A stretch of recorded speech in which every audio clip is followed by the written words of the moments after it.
Are these people... Judging by their clothes, they appear to be phantom Hyperboreans from the distant past. That could mean they have some clues about the moon goddess's name, right?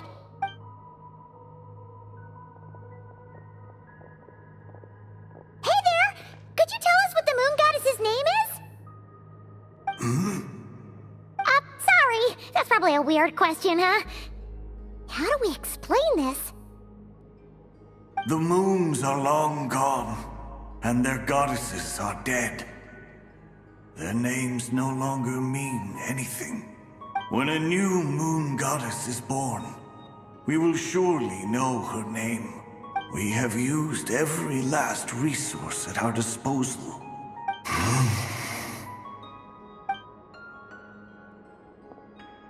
Were the people of the past all this devout? Surely the new moon goddess he speaks of must be Columbina. Alas, Kuthar's birth came long after the age in which he lived. But, maybe if we find a phantom from a more recent age, they might know Columbina's real name. True. Keep an eye out. We should be able to tell which era they're from by the clothes they wear. Yeah, you've been pretty talkative this whole time. What changed? Oh, nothing. I'm fine. You all make good points. When the Hyperboreans speak of moon goddesses, they mean the three from truly ancient times. There once was a time when the moon goddesses blessed them greatly and protected them from harm.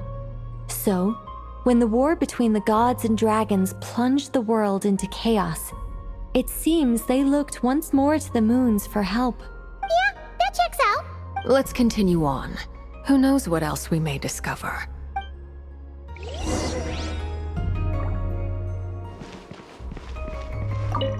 When the moons rise again, even in the darkest hour.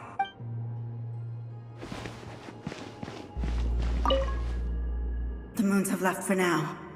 But they...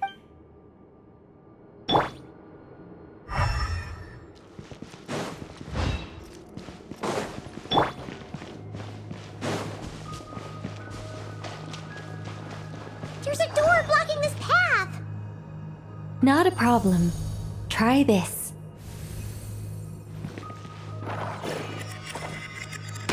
Whoa! How did that door suddenly collapse? This device was maintaining the door's integrity. Remove the core, and the device stops working.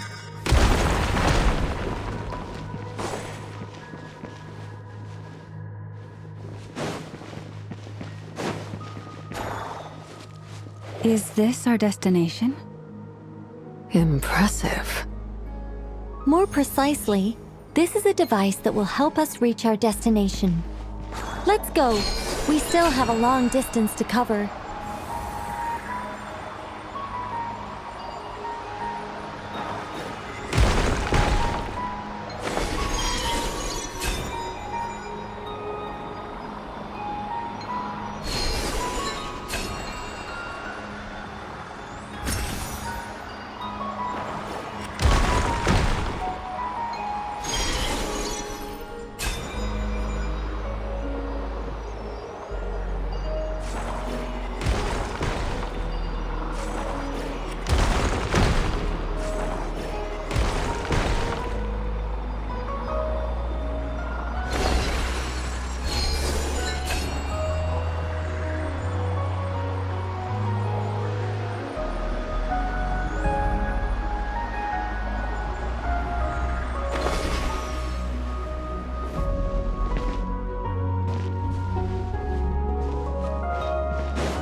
Let's try that device again.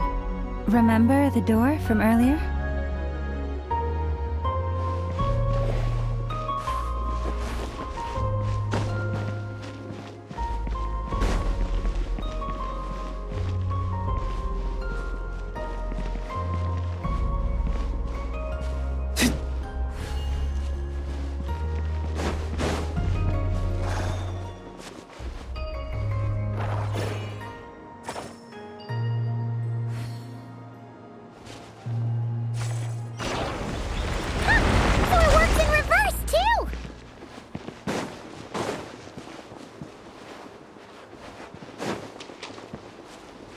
The humans we see are all phantoms, but the monsters are real. What a fascinating place. There'll be plenty of time to admire it later. Verdict is...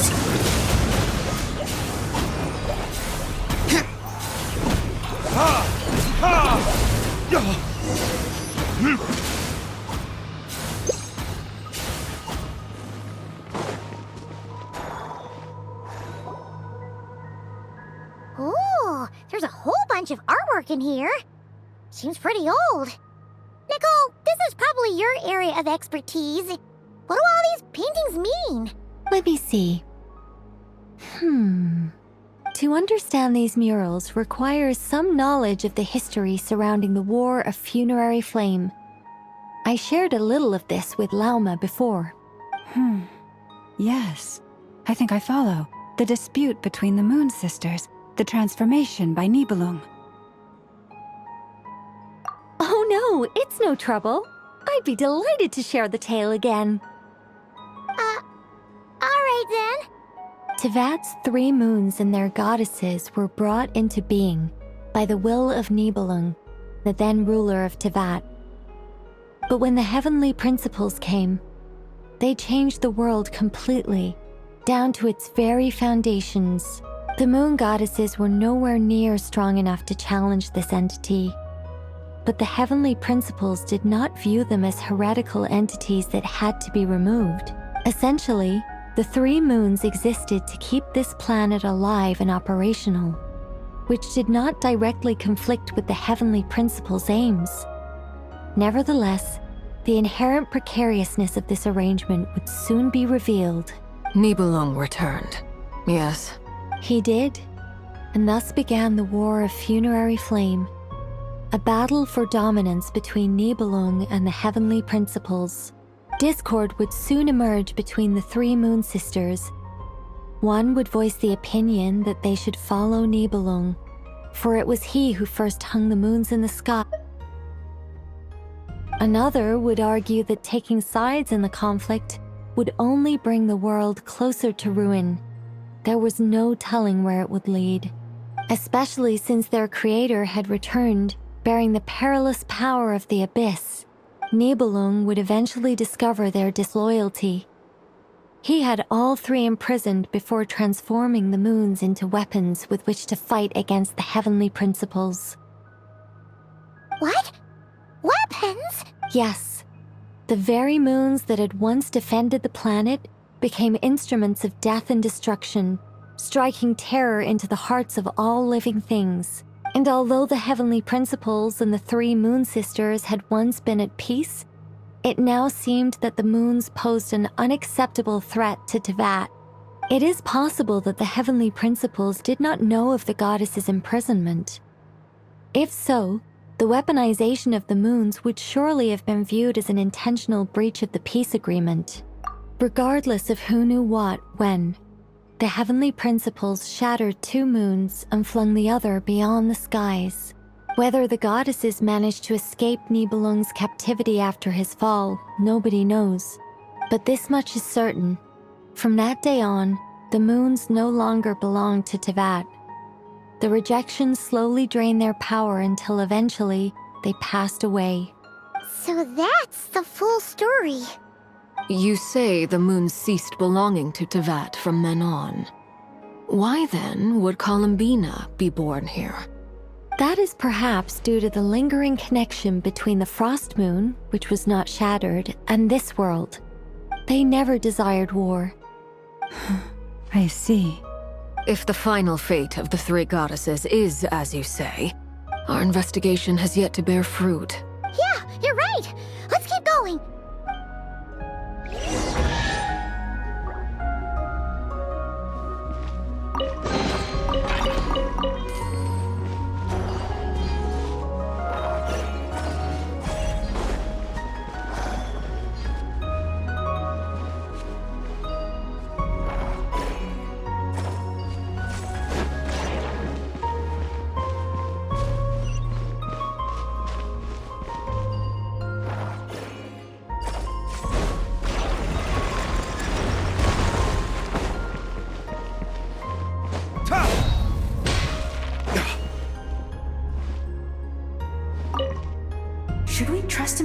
promise? We have to. There's nothing else.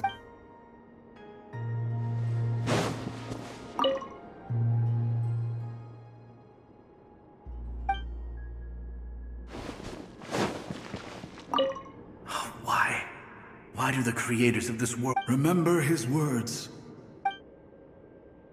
Wait, that's odd. Who is he? Is something wrong? No, not really. It's just that over 30 possibilities emerged in my head, so I can't be sure who he is. It's been too long. My memory isn't as sharp as it once was. Okay. 30. Wow. Impressive.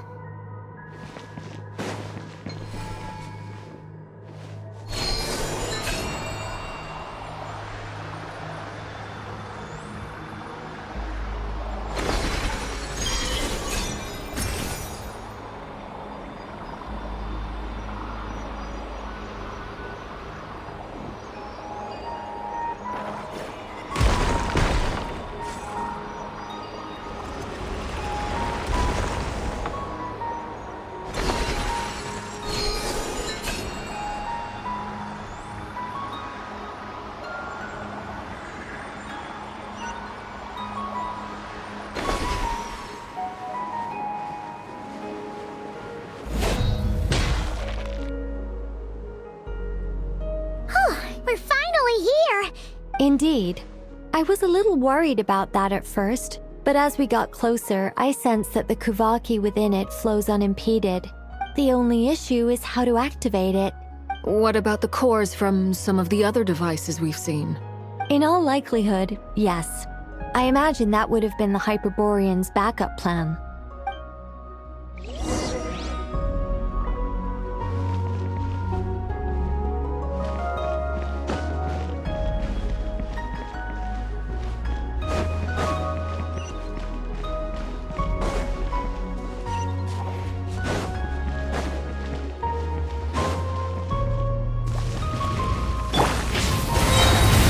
Stay away from me! Witness the power of Gugwa! Know my sword! Crooked rain outlines your...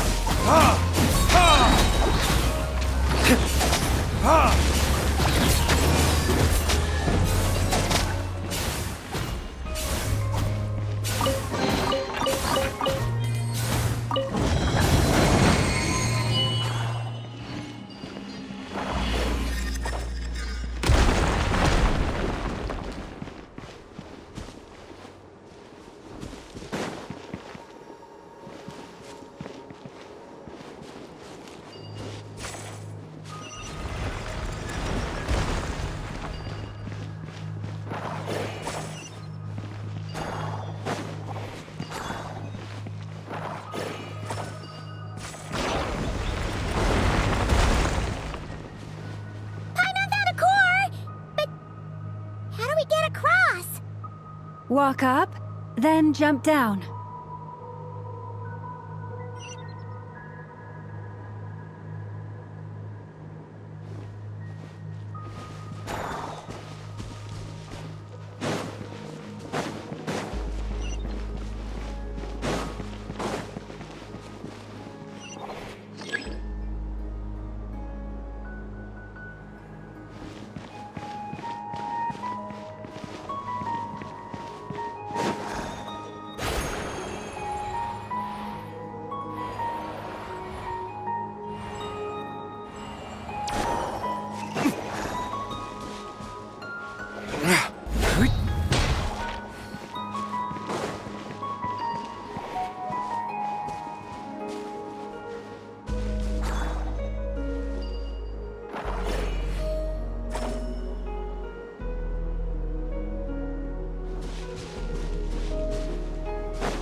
The device is up and running. It's hard to believe that the ancients were capable of constructing such things. Paimon's our destination! It's right up ahead! Yes, let's go.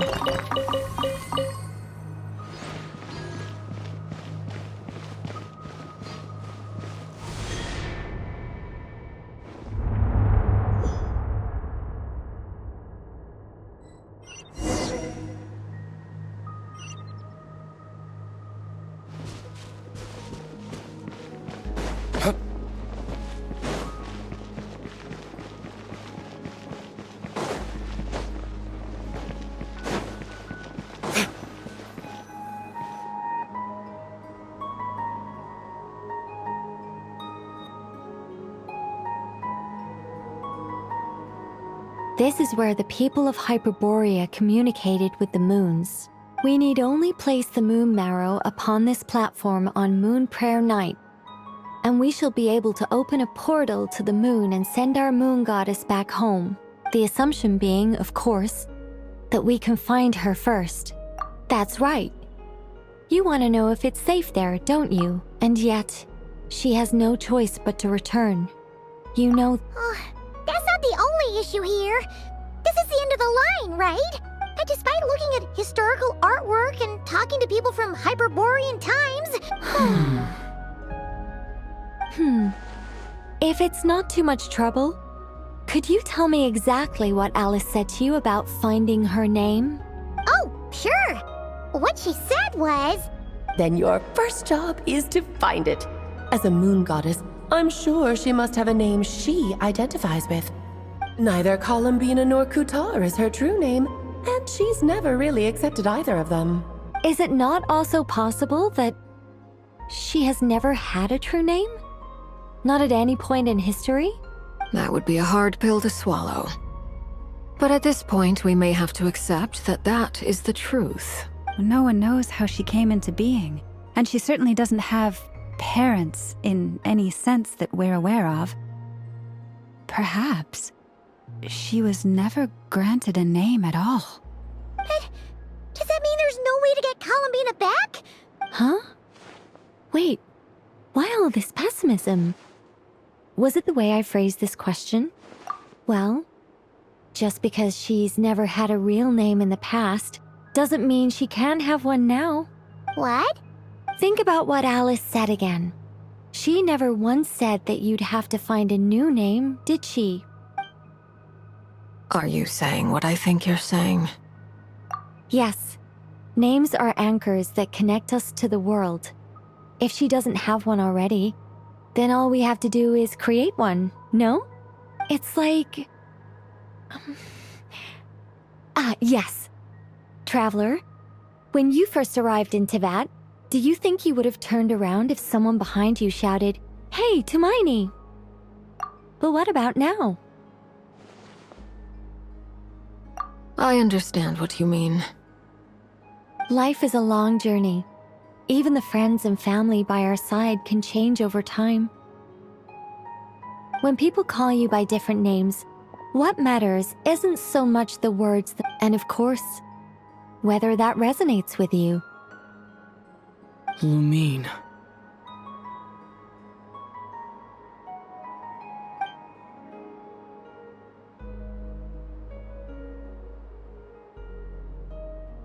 So, close your eyes and picture the moon goddess in your mind. If you were to call out to her in this moment, what would you say? Columbina. Columbina. Paimon would call her Columbina too. Well, she has long forsaken everything that Kutar represents. I think from now on I should call her Columbina too. Well, it sounds to me like you found your answer. Are you sure? Is it really that simple? For a journey like this, the process is every bit as important as the outcome. Had you not searched far and wide, rejecting every other answer you were offered, how could you have come to an answer you felt was finally correct? Oh, it all makes sense now. This has Alice's fingerprints all over it. Are you suggesting that mage knew from the start that Columbina never had a real name to begin with? I can't say for sure. But I can definitely imagine her chuckling in satisfaction somewhere right now, saying, "Ah, what fun." Llama!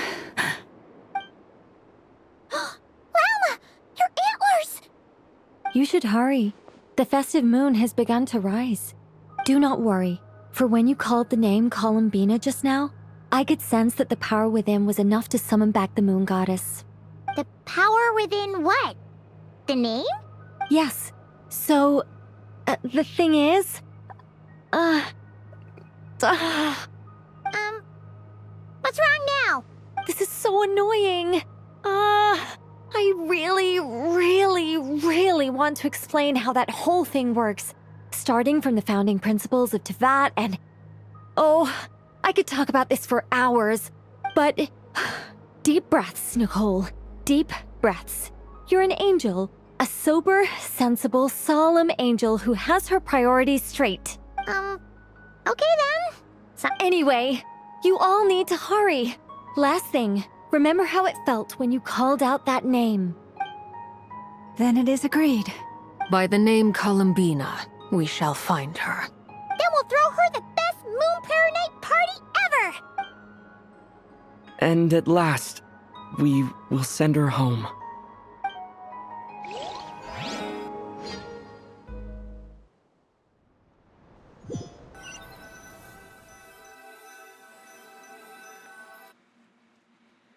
I can barely move anymore.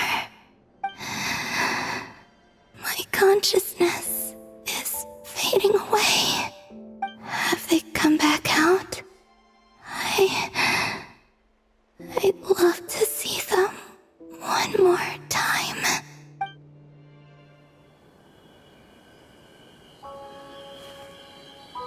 They didn't make it.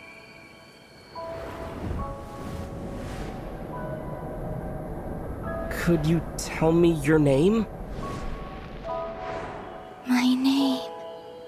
My name is... Columbina!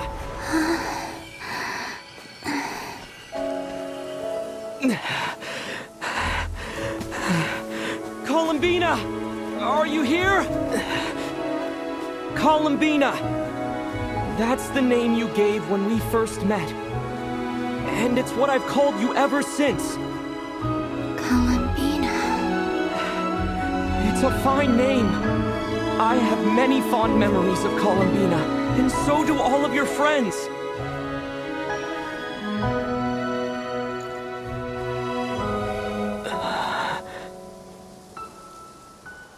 If you like this name...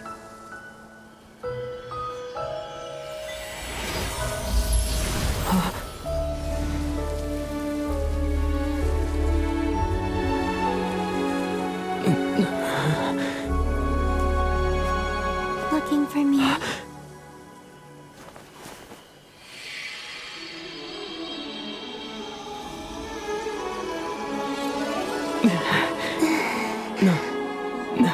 I like it.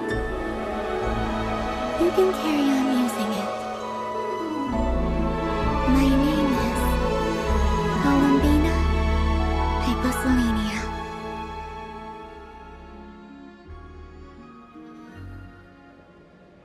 Columbina Hyposelenia. That's a wonderful name. I never thought that Columbina would become my real name. But after I met you and my other friends, the things that this name stood for slowly began to change. It went from being a Fatui code name to something my friends call me.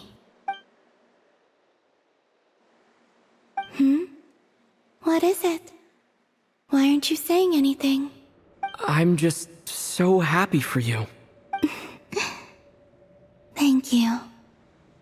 So, where's everyone else? We can go and meet them very soon. Everyone went to different places to try calling your name. Great. I'd like to thank them as well. Everyone's done so much for me. searching for my name, entering those ancient ruins. Huh? Wait, so you were... Yes, I was there. Not physically, but my consciousness was still holding on. Starting from when? You turned around and called out my name while you were in Nasha Town. Do you remember?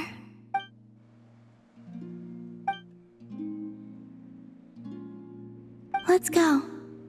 We don't want to keep them waiting. Sure. In that case, come with me. But... Before that... Could you call my name one more time? Sure. Come with me, Columbina Hyposelenia.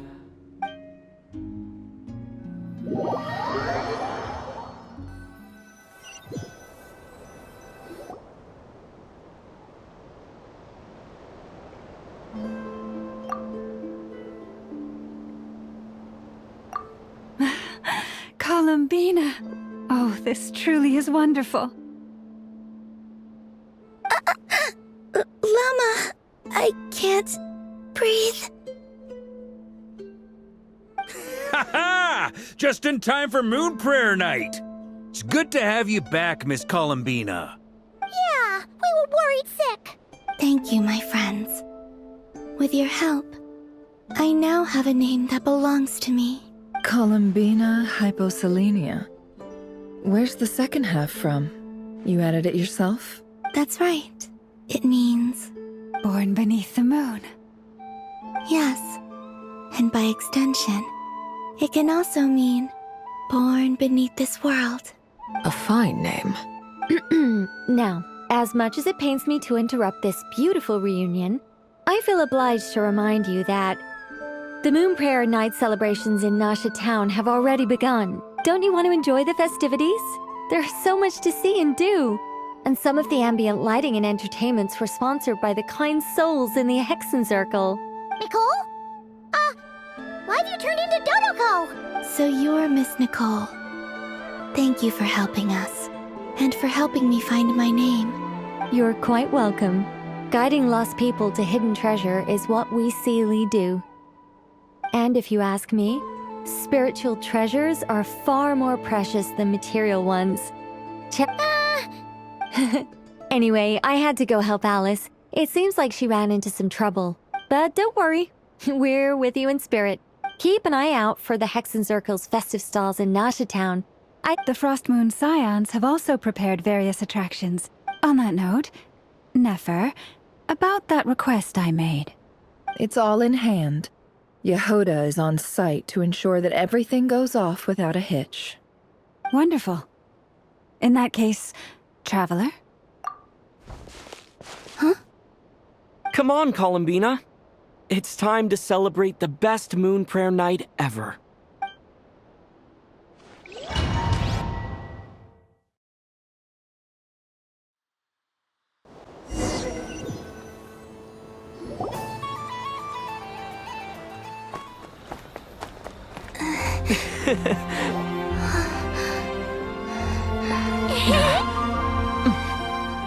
Hey, young lady. Would you like some Moon Prayer Night candy? Happy Moon Prayer Night. Oh, yeah. I almost forgot to say. Welcome home, Moon Goddess.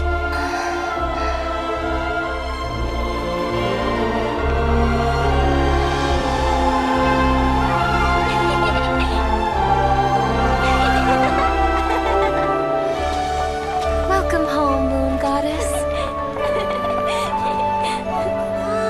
Welcome home, Moon Goddess. Welcome home, Moon Goddess. Turning Nasha Town into her home is a festive gift. A rather brilliant idea. Perhaps this is what krai, Columbina's home, should have been like all along.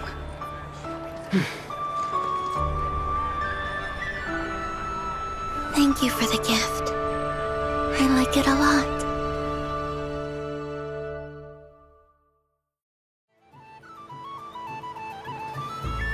This feels like the surprise of my life. I do. I never imagined I'd ever get to enjoy Moon Prayer Night with everyone so freely.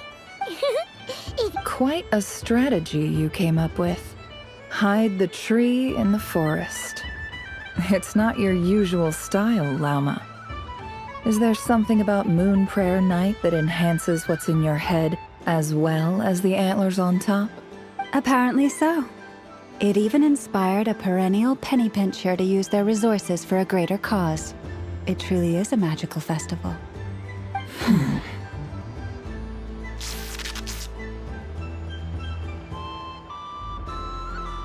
I see it now. This bickering is actually a sign of a strong relationship. Huh? What's everyone doing here? Oh! Miss Columbina, you're back! Yes, I'm fine now. Thanks for your concern. How's your progress with Alice's assignment? Very well indeed. I've never heard her sound so excited. Not like this. This time her excitement seems more serious. She said she'll contact us once she knows more. In the meantime, we're free to relax and have some fun. Enjoy the time off while it lasts. I have a feeling that our next task won't be so simple.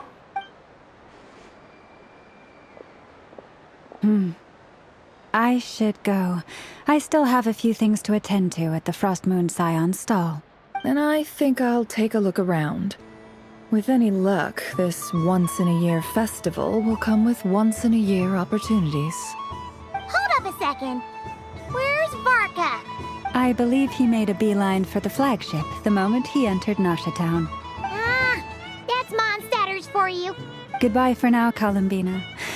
I hope you have a wonderful night. I will. Well, in that case, don't just stand there. Get out there and have some fun.